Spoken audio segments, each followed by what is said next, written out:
পরম করুণাময়ের নামে আরম্ভ করিলাম। পরমাত্মা, জ্ঞান, বিবেক, কে সৃষ্টি এবং কে স্রষ্টা, এই নিয়ে কিছু আলোচনা।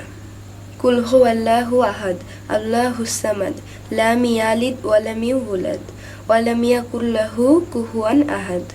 অর্থাৎ আল্লাহ এক, আল্লাহ স্বয়ং সম্পূর্ণ, আল্লাহ জন্ম নেন না এবং জন্ম দেন না। তাহলে আমি বলবো, পরমাত্মা জন্ম নেন না, বিবেক জন্ম নেন না, জ্ঞান জন্ম নেন না এবং পরমাত্মার ধ্বংস নেই, বিবেকেরও ধ্বংস নেই, অলৌকিক জ্ঞানেরও ধ্বংস নেই। আল্লাহ নিজেই নিজের সৃষ্টিকারী এবং যাহারা বলে আল্লাহকে দেখা যায় না, তাহলে আমি বলবো পরমাত্মাকেও দেখা যায় না, বিবেককেও দেখা যায় না, জ্ঞানকেও দেখা যায় না। এই তিনটি বস্তুর মধ্যে আল্লাহও একজন। আল্লাহর ধ্বংস নেই, পরমাত্মারও ধ্বংস নেই, বিবেকেরও ধ্বংস নেই, অলৌকিক জ্ঞানেরও ধ্বংস নেই। অন্ধকারের জ্ঞান বাহকের ধ্বংস আছে, অলৌকিক জ্ঞানের বাহকেরও ধ্বংস আছে। কিন্তু আত্মা, জ্ঞান, বিবেক আল্লাহর বাহক। এর ভিতরে আল্লাহ আছেন এবং এর বাহিরেও আল্লাহ আছেন। এর ভিতরে থাকলে আল্লাহ প্রকাশ হয় না, এর বাহিরে থাকলে আল্লাহর প্রকাশ হয় না এবং এর ভিতরে থাকলে আল্লাহর সমস্ত কিছুই প্রকাশ হয়। কিন্তু আরও একটি বিষয় হলো, সেই বিষয়টি ছাড়া আল্লাহর পূর্ণ প্রকাশ নাই। এই জন্য আল্লাহ বলিয়াছেন, যিনি নিজেকে পবিত্র করল তিনিই তো সফল কাম।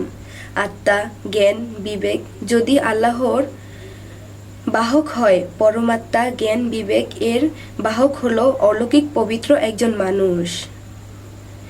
সেই মানুষটি মাটির দেহ নিয়ে, তাহার জন্ম আছে এবং মৃত্যু আছে। এই অলৌকিক পবিত্র মানুষটি যতদিন বাঁচে ততদিন পর্যন্ত আল্লাহ তাআলার লীলা প্রকাশ করে এবং এই মাটির দেহ ছেড়ে যখন চলে যাবে, এই ব্যক্তি মৃত্যুর পরও আল্লাহ তাআলার লীলা প্রকাশ করে। আমরা বলতে পারি, এই পৃথিবীতে যিনি পবিত্র হইলেন এবং অলৌকিক হইলেন, একমাত্র তার উপরেই আল্লাহ সেই আত্মা, জ্ঞান, বিবেককে বাহক বানাইয়া সেই অলৌকিক মানুষটির মধ্যে আসিবেন। তাহলে প্রশ্ন হলো, এই পৃথিবীতে লক্ষ লক্ষ মানুষ পবিত্র এবং অলৌকিক হইলেন, তাহলে তাহারা কি ফাঁকা থাকিবেন? এখন আমি বলবো, আল্লাহ এক, কিন্তু অগণিত ঘরে থাকে, কিংবা কোটি কোটি বিলিয়ন বিলিয়ন হইয়া পয়গম্বর, নবী, রাসূল ও আউলিয়া, পীর, ফকিরদের মধ্যে থাকতে পারেন। তাহা কেমন করে হইতে পারে? আল্লাহ তো বলিয়া দিয়েছেন যে, হে বান্দা ও বান্দিগণ, তোমরা আমি আল্লাহকে জানতে হলে আমার সৃষ্টির দিকে লক্ষ্য করো। আল্লাহ এক, কি করে অগণিত ঘরে বসত করে? আল্লাহ তো বলিয়া দিয়াছেন যে, হে বান্দা ও বান্দিগণ, তোমরা আমি আল্লাহকে জানতে হলে আমার সৃষ্টির দিকে লক্ষ্য করো।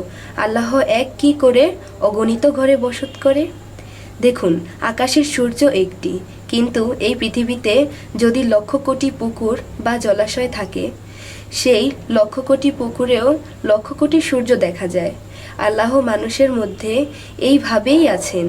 চলুন আমরা সেই অলৌকিক মানুষ ধরি এবং পবিত্র হওয়ার জন্য শিক্ষা গ্রহণ করি, তবেই আল্লাহ আমাদের মধ্যেও বসত করিবেন। আরও একটি কথা হলো, সাগর, নদী ও পুকুর বা জলাশয় যতটুকু পরিষ্কার থাকিবে পানি আরও একটি কথা হলো, সাগর, নদী ও পুকুর বা জলাশয় যতটুকু পরিষ্কার থাকবে, পানি, সূর্যের আলোর ঝলকানিটা সেই পরিমাণে বেশি থাকিবে। তেমন করে একজন মানুষ নিজেকে যতটুকু পরিষ্কার বা পবিত্র করিতে পারবে, তেমন করে একজন মানুষ নিজেকে যতটুকু পরিষ্কার বা পবিত্র করতে পারবে, তেমন করে একজন মানুষ নিজেকে যতটুকু পরিষ্কার বা পবিত্র করতে পারবে, তাহারা জ্ঞানের প্রখরতা ততটুকুই বাড়বে।